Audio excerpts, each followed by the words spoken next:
அவர்களால் எகிப்துடைய ஆளுநராக நியமிக்கப்படுறார். இப்போ அவருக்கு எப்படி பதவி போச்சோ அதே தான் இவருக்கும் போகுது. அப்போ இவருடைய பதவியும் அதே காலகட்டத்தில் தான் பறிக்கப்படுது.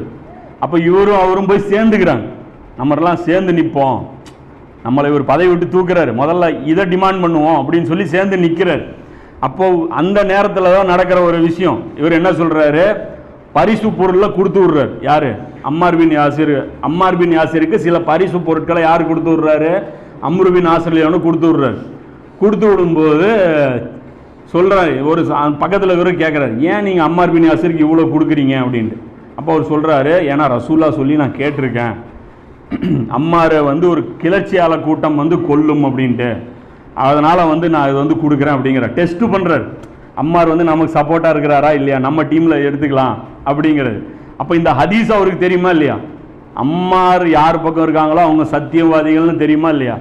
அப்போ அம்மார்லையான பிடிச்சி இழுக்கிறது தான் அப்போ கேமு. நீங்கள் இங்கே வந்துருங்க, அங்கே வந்துருங்க, இங்கே வந்துருங்க, அங்கே வந்துருங்கன்ட்டு. அப்போ ரசூல் என்ன சொன்னாங்க? சத்தியம் அசத்தியம் அம்மார் இடத்துல நீட்டப்பட்டால் அவன் எதை தேர்ந்தெடுக்கிறாரோ அது சத்தியம் அப்படின்ட்டு. அப்போ அந்த டெஸ்டின் படி அவர் யார் கூட சேர்ந்துடுறாரு?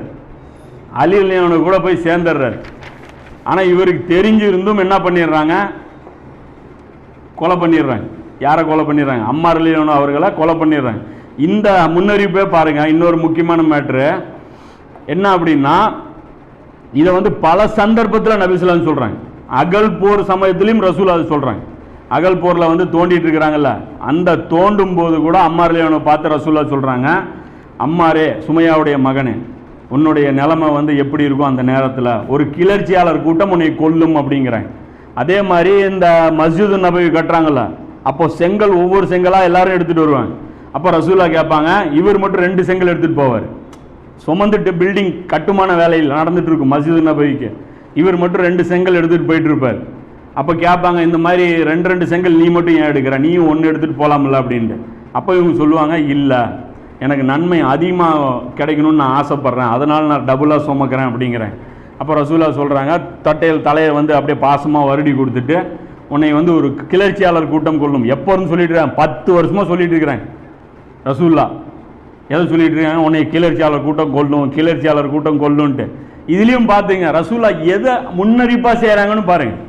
அம்மார் கொல்லப்படுறது மேட்ரு இல்லை, அம்மாரை கொல்ற கூட்டம் எப்படிப்பட்ட கூட்டம்? கிளர்ச்சி பண்ணும் கூட்டம். அப்போ இதில் முஸ்லீம்களுக்கு என்ன மெசேஜ்? கிளர்ச்சி பண்ணாதீங்க, அந்த கூட்டத்தோட போய் சேராதீங்க. அந்த ஹதீஸில் எப்படி இருக்கும் அப்படின்னா, அம்மார் அவரை சொர்க்கத்தை நோக்கி அழைப்பார். அம்மார்